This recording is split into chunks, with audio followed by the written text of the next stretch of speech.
احتشام محسن bag والے معاملے پر F آئی اے پھنسی ہوئی نظر نہیں آ رہی ہے؟ عدالت کی آبزرویشنز بھی ہمارے سامنے، مستقبل کیا دیکھ رہے ہیں آپ اس کیس کا؟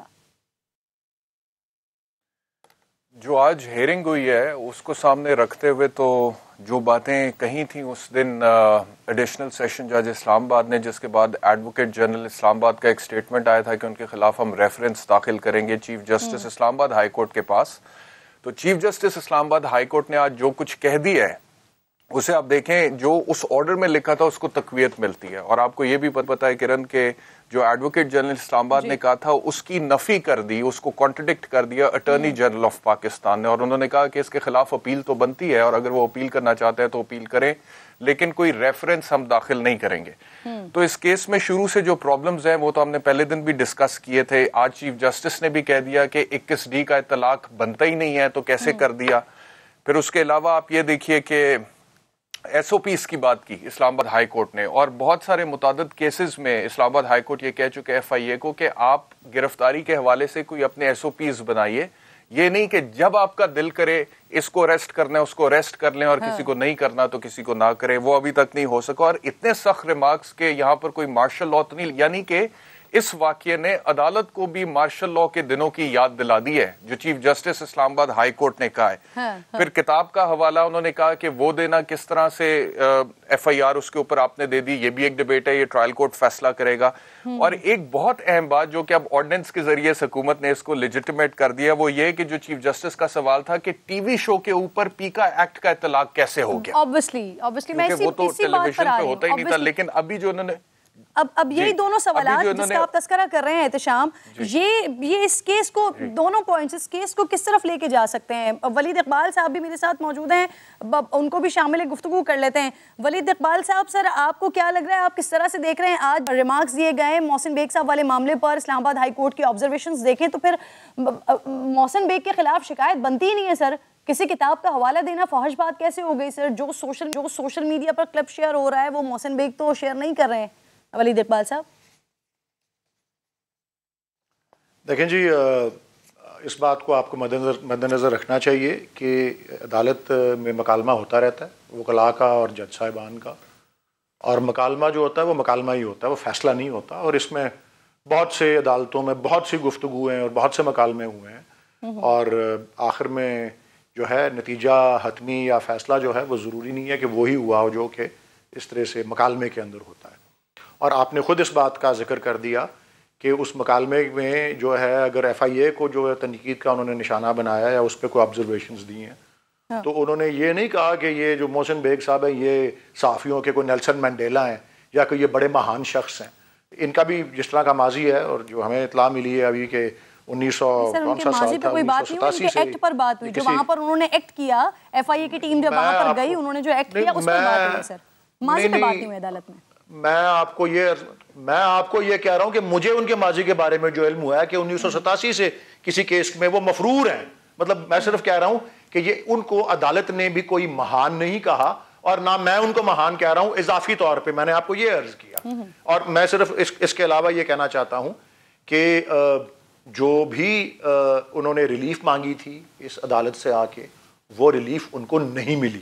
جو اصل ریلیف تھی وہ انہوں نے اس کو جو ٹرائل کورٹ ہے اس پہ ہی چھوڑا ہے. اور جو ان کے وکیل صاحب ہیں لطیف کھوسا صاحب، آپ نے اگر ذکر نہیں کیا تو میں اطلاع دے دیتا ہوں کہ انہوں نے وہ درخواستیں واپس لے لی ہیں. تو وہ فیصلہ ٹرائل کورٹ ہی کرے گا، اور ٹرائل کورٹ کی بھلے انہوں نے جو مرضی آبزرویشنز دی ہوں، ٹرائل کورٹ کی کارروائی میں انہوں نے مداخلت نہیں کی جس کی استدعا کی گئی تھی. تو کوئی اتنا زیادہ آپ یہ نہ سمجھ لیں کہ وہ بری الزما قرار پا گئے ہیں، اور وہ ٹھیک ہے اب اپنی اپنی طبیعت کے مطابق اپنے جو ہے موقع کے مطابق یا جو بھی کوئی سمجھتے ہیں جج صاحبان وہ مکالمہ کر لیتے ہیں، لیکن اس کا قطعی مطلب یہ نہیں ہوتا، قطعی الزما یہ ہوتا کہ فیصلہ نہیں ہے. صحیح. سر چند سوالات جو اٹھائیں اس میں سے ایک یہ بھی ہے، اسلام آباد ہائی کورٹ نے کہا ہے کہ بلکہ سوال کیا ہے سر کہ باقیوں کے خلاف کیا کارروائی ہو رہی ہے؟ جو اس پروگرام کے اندر باقی 3 مہمان موجود تھے ان کے خلاف کیا کارروائی ہو رہی ہے؟ دیکھیں جی، میں نے وہاں جتنی کارروائی ہوئی ہے میں نے ساری کا وہ ذکر نہیں سنا. یہ بات آپ سے میں پہلی دفعہ سن رہا ہوں، لیکن آئی تھنک جو بات قابل اعتراض کی تھی وہ تو انہوں نے ہی کی تھی نا. اور انہی کے اوپر جو ہے میں نے کمپلینٹ نہیں پڑھی مراد سعید صاحب کی، لیکن مراد سعید صاحب نے باقیوں کے آئی ڈونٹ نو اس میں ذکر کیا ہے کہ نہیں کیا. اگر کیا ہے تو پھر سوال جائز بنتا ہے، واضح بھی ہے۔ اگر انہوں نے نہیں کی تو جو بھائی جس پہ انہوں نے کمپلینٹ کی انہوں نے اس کے اوپر کارروائی کی، مراد سعید نے کسی کے خلاف ان کے خلاف کارروائی، باقی جو لوگ موجود تھے ان کے خلاف کارروائی نہیں کی تھی شکایت، لیکن باقی لوگوں نے ان کی تائید تو کی تھی، جیسے کہ عدالت سوال اٹھا رہی ہے۔ انہوں نے شکایت نہیں کی، انہوں نے شکایت بھی نہیں کی، اور مراد سعید صاحب سے نے بھی ایک بیان اس موقع پہ ہی دے دیا تھا جب ایف آئی اے نے کارروائی کی تھی کہ جی میرا کام شکایت کرنا تھا، کارروائی کا میں ذمہ دار نہیں ہوں، میں تو کیونکہ میں اگریوڈ ہوں، اور یہ اگریوڈ ہونے کی بات بھی اب یہ جو ترامیم آئی ہیں قانون میں آرڈیننس کے ذریعے، اس میں اگریو ہونے کی بات بھی جو ہے وہ کی گئی ہے۔ اور ایک میرے خیال میں ایک ذرا زیادہ بڑا ایک معاملہ یہاں پہ سامنے آتا ہے، میں آپ کے کسی اگلے سوال کے جواب میں اس کا تفصیلی جواب دوں گا، لیکن یہ ضرور میں یہ بات اس کا تذکرہ بہت ضروری ہے، اور وہ یہ ہے کہ آئین میں ایک بنیادی حق دیا ہوا ہے اظہار رائے کی آزادی کا، اس میں کوئی دو رائے نہیں ہے، وہ آئین کے آرٹیکل 19 میں پایا جاتا ہے، اور آئین کا آرٹیکل 19 آئین کے آرٹیکل 9 سے لے کے 28 تک تمام جو ہیں بنیادی حقوق جو ہیں وہ درج ہیں، اور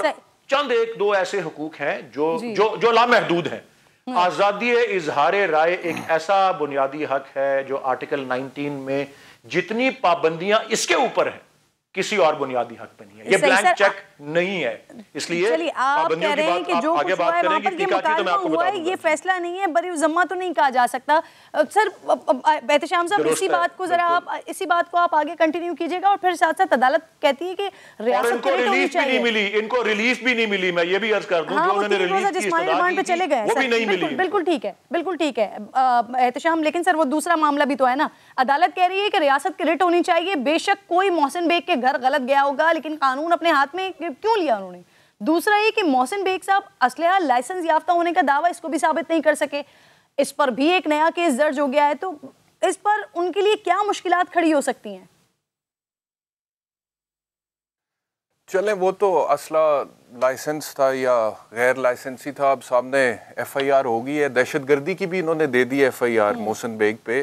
حالانکہ P L D 2020 supreme court justice Asif Saeed Khosa صاحب چیف جسٹس تھے، انہوں نے فیصلہ دیا تھا کہ یہ دہشت گردی کی جو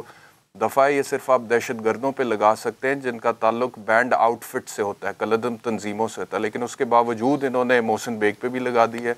دوسرا یہ ولید اقبال صاحب کہہ رہے تھے کہ 1987 سے کسی کیس میں وہ مفرور ہیں، تو کیوں نہیں پکڑا آپ نے 3.5 سال سے؟ اگر وہ 1987 سے کسی کیس میں مفرور تھے تو آپ کو تو پہلے دن ہی انہیں پکڑ لینا چاہیے تھا، کیونکہ آپ کی تو حکومت ریاست مدینہ کی بات کرتی ہے۔ یہ جو مفروری ہے نا جی، یہ اسی طرح یہاں پہ پولیس میں بندے کو پتہ بھی نہیں ہوتا کہ وہ مفرور ہے، اور وہ اپنے ریکارڈ میں انہوں نے مفرور کر کے رکھا ہوتا ہے تاکہ بوقت ضرورت کام آ سکے۔ اس کے بعد یہ کہہ رہے ہیں کہ اصل ریلیف نہیں ملا، تو اصل ریلیف کیا ملنا تھا؟ دیکھیں وہ ریٹ جورسٹکشن ہے، اور عدالت نے جتنا کہہ دیا ہے اس کے بعد حکومت کو کچھ خیال کرنا چاہیے کہ ریٹ جورسٹکشن میں، حالانکہ یہ اسٹیبلش لائر ولید اقبال صاحب بڑے اچھے طریقے سے سمجھتے ہیں that the courts do not step into the shoes of an investigating officer، وہ پرچہ خارج کرنے کی اتھارٹی نہیں رکھتی ہے عدالت، وہ تو پولیس کا کام ہے، اور اس کے بعد ٹرائل وہ کہہ رہے ہیں کہ ٹرائل کورٹ فیصلہ کرے گی، تو ٹرائل تو ابھی شروع ہی نہیں ہوا نا، اسی لیے کہہ رہے ہیں کہ جب حکومت کسی کے خلاف ہو جائے اور ایک پرچہ دے دے تو وہ بے گناہ بھی ہو بیچارہ، تو اس کا پرچہ خارج نہیں ہوتا ہے، عدالت نہیں کر سکتی ہے، وہ پولیس نے فیصلہ کرنا ہے کہ وہ گنہگار ہے یا بے گناہ ہے، اس کے بعد چلان جمع ہوگا، پھر ٹرائل ہوگا، پھر ٹرائل میں جا کے فیصلہ ہونا ہے۔ تو یہ کوئی چھوٹی پھٹیگ نہیں ہوتی ہے یا چھوٹا معاملہ نہیں ہوتا ہے، یہ ایک بندے کی زندگی برباد ہو جاتی ہے، اس کے فائنینسز لگ جاتے ہیں، اس کی ریپوٹیشن داؤ پہ لگ جاتی ہے، تو اس لیے حکومت کو خیال کرنا چاہیے۔ تو جتنے سوالات آج عدالت نے کھڑے کر دیے ہیں، جس طریقے سے ریڈ ہوا ہے، جس طریقے سے یہ کیس کیا گیا ہے، اس کے بعد آپ یہ خوش ہو رہے ہیں کہ ریلیف نہیں ملا، تو بڑی عجیب سی بات ہے، کیونکہ ریلیف دینے کی تو مجاز ہی نہیں تھی عدالت، وہ دے ہی نہیں سکتی قانونی طور پہ، لیکن جو کچھ انہوں نے کہہ دیا ہے اس کو مد نظر رکھتے ہوئے حکومت کو اپنے گریبان میں جھانکنا چاہیے